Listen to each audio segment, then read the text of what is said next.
শোনেন 100 বোতল ওরা নিজেরাও স্বীকার করছে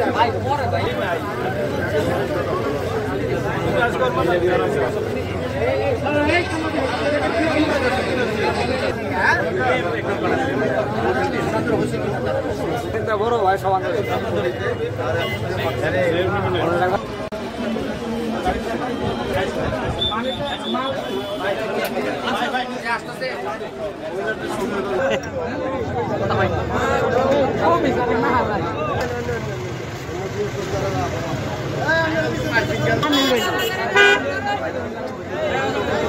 আমাদের যে গোয়েন্দা যারা আছে তারা ওই সিএনজিটা আইডেন্টিফাই করে এবং তাদের ব্যবহৃত মোবাইল নম্বর দুটো আমরা যখন রিং দিয়ে শনাক্ত করি তখন আমরা সেঙ্গুইন হই, আমরা ঠিক লোকদেরকে ধরছি। কিন্তু মহিলা দুইজনের যে বডি ফিটিং করা যে ফেন্সিডিল ছিল তাদেরকে দেখে বোঝার উপায় নাই, তার কারণ তারা বোরকা পরিহিত ছিল, কিন্তু অনেক মোটা সোটা লাগে, তার এই কারণে আমরা নিশ্চিত বলে তাদের কাছে ফেন্সিডিল আছে।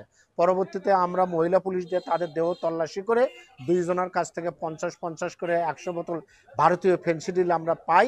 আর তাদের সাথে যে বহনকারী যে তাদের গাইডার ছিল সে মেইনলি মালের মালিক। তারা মহিলাদের নিয়ে আসার উদ্দেশ্য তার এটাই যাতে মহিলাদেরকে আমরা ছেড়ে দেব বা আমরা বুঝতে পারবো না, মহিলাদেরকে আমরা অত বিশ্বাস করব না বা তারা বহন করতে পারে বা একটা মার্সিলেন্স থাকতে পারে, এই কায়দা কানুন এই কৌশল সে অবলম্বন করে।